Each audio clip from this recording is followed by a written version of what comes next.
Welcome to Marriage Steps with Dr. Wyatt Fisher. We're developing deeply satisfying relationships as the goal, and following my 6 marriage steps is the path to get you there. I'm your host, Dr. Wyatt Fisher, licensed psychologist and marriage counselor. This show is about your life and your marriage, so call 303-596-6836 Tuesdays and Thursdays from 4 to 5 Mountain Standard Time with your questions for me. Today I'm going to talk about the importance of dates in your relationship. And more importantly, the top 4 things to do in every date that you have.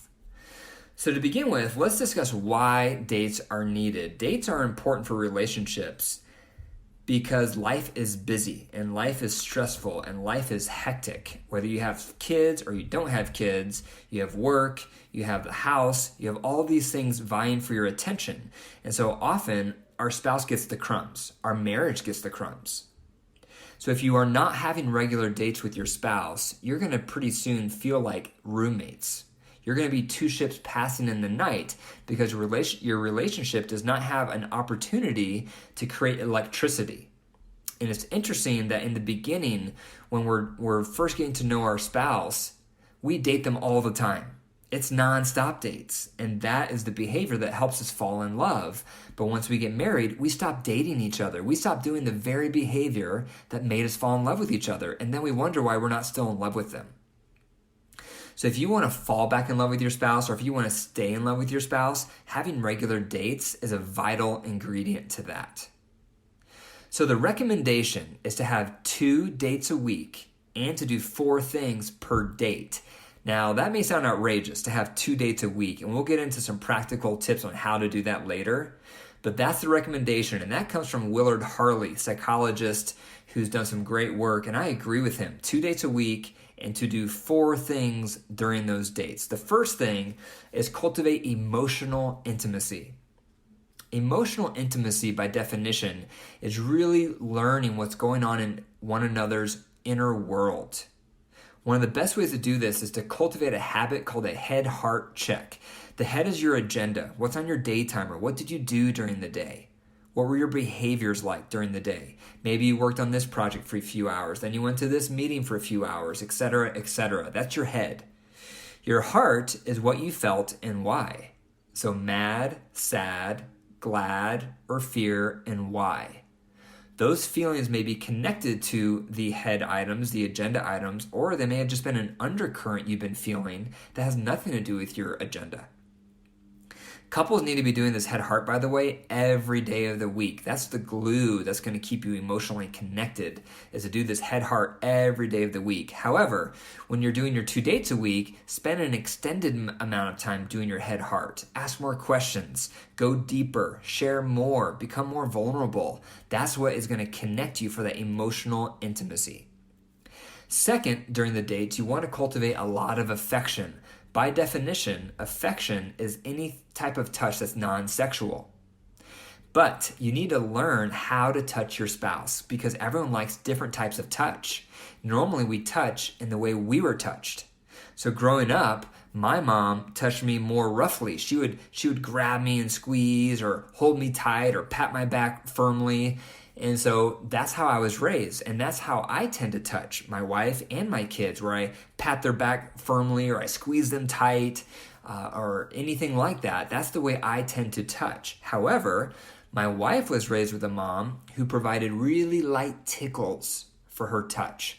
Really light little tickles up and down her arms, on her legs, just really barely touching the skin. And that is not my natural tendency to touch because I was touched differently. So for years, my wife would say, "You're never giving me affection." And I would say, "What do you mean? I'm grabbing you hard, I'm squeezing you, I'm patting you on the back." And she's like, "That is not the kind of touch I want." She wanted the kind of touch she was raised with. So you have to learn what kind of touch your spouse likes. So ask them. Do they like soft touch? Do they like firm touch? Where do they like to be touched? Do they like their hair to be stroked, their arm to be stroked? Do they like holding hands? Do they like to be hugged? What is it for them? Ask them. And then provide that touch, especially during these dates. You want to provide a lot of this type of affection. The third piece to provide during these dates is recreation. So you want to do something in motion, ideally, where you're going for a hike, or you're going for a bike ride, or you go swimming together, or you play ping pong, or you play darts, or you go to the park and play frisbee. Whatever it is for you, whatever you guys like to do this together during your dates. And a lot of couples, unfortunately, through the years, have developed separate hobbies.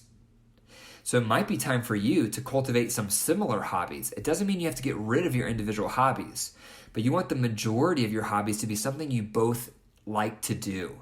And so you may need to do some research on the top 30 hobbies or top 30 activities to do with your spouse to get some ideas generating to see what you both would enjoy doing.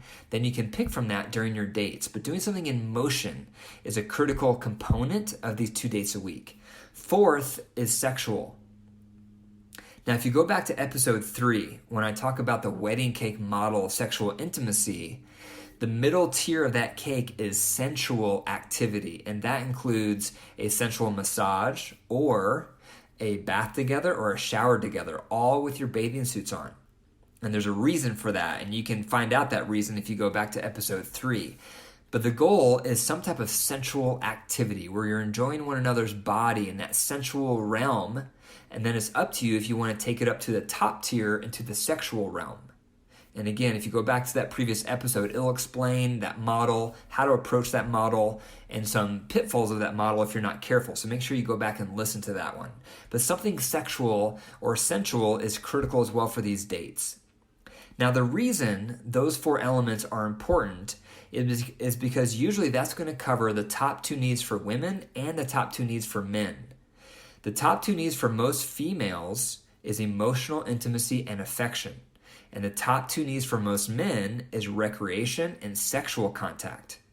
So if you're doing all 4 during these dates, both spouses will walk away saying, that was a great time. If you're only doing 2 of the 4 or 1 of the 4 or 3 of the 4 elements, one of you will walk away saying, that was great. And the other one will walk away saying, it was okay. So all 4 are critical in order for it to be a fulfilling experience for both of you. Now, to have 2 dates a week, obviously that can be tricky, especially when you're busy, you have kids, etc., etc. So a couple options on how to make this happen. One idea is to leverage the school day. So if your kids are in school, perhaps one of your dates could be during the day, such as Wednesday from, say, 12 to 2 or 12 to 2:30, if you're able to take a long lunch break. And then you don't need a babysitter because your kids are in school, and that gives you the option to do things outside during the daytime. Another option, if you have children, is to put your kids to bed early one night or let them watch a movie late one night and have a home date. So something simple like that where you can just do it at home. And then obviously you can have a babysitter. So whatever your budget can afford, integrate a babysitter. Ask around for babysitters and interview some babysitters so you find someone you trust and you like, and then integrate them in. So many couples say they don't have money for babysitters. But I would just encourage you to ask yourself, how much is your marriage worth? Because so many marriages are spending so much money on so many areas, and then when it comes time for a babysitter to spend money on that, they say it's out of the budget. But perhaps your priorities are off. Perhaps you need to rearrange your finances to put your marriage first financially by investing in a babysitter so you can have dates to protect the in-love feelings in your relationship. Another option is maybe you have some family or friends nearby that you could either swap kids with or drop off your kids, etc. But be creative. Don't let your busy life be an excuse for no dates. You have to have these dates to cultivate closeness in your relationship. So for my wife and I, we practice this, and I can immediately feel it when we are not having our 2 dates a week. We just drift into distance. And we're not as connected, we're not as close. And when we start firming up those 2 dates a week, it's amazing how much life it breathes back into our relationship. So we've had to adjust our schedule based on the summertime or based on school year. But right now, our current schedule is Monday night and Saturday night. And what we do is we have 3 older kids who are on their gadgets late at night and watching movies. And then our youngest child, we put her to bed around 7:30 on those 2 nights. And then that gives us around 2 to 2.5 hours for our home date. on Monday nights and Saturday nights. So for example, our last Monday night date that we had this past week, we had a little meal that my wife prepared for us. So we ate that out on our deck. This was around 7:30 after we put our youngest to bed. And then we played some cards together, a game that we like to play. That was our recreational time. And then we went into our bedroom and we had some sensual time together. And even though it was only around 2 hours, it was so bonding. It was so connecting. And we have a rotation with a local babysitter where every other Saturday night she comes over. And she comes over for around 3 hours from 6 to 9. So that's how we do it. But that's just an example. And we have 4 kids. So don't let you having kids, again, be an excuse why you can't have these 2 dates a week. So I challenge you this upcoming week, this upcoming several weeks, think about how you and your spouse can start having 2 dates a week. And remember to hit all 4 elements: emotional, affection, recreation, and sexual. One last tip, it's important for each spouse to be in charge of one of the dates per week. So for example, my wife is in charge of the dates Monday night. I'm in charge of the dates Saturday night. That's helpful because a lot of times relationships have one person who tends to be the planner, and then it falls all on them. So you want to divide that responsibility so it's not all on one person.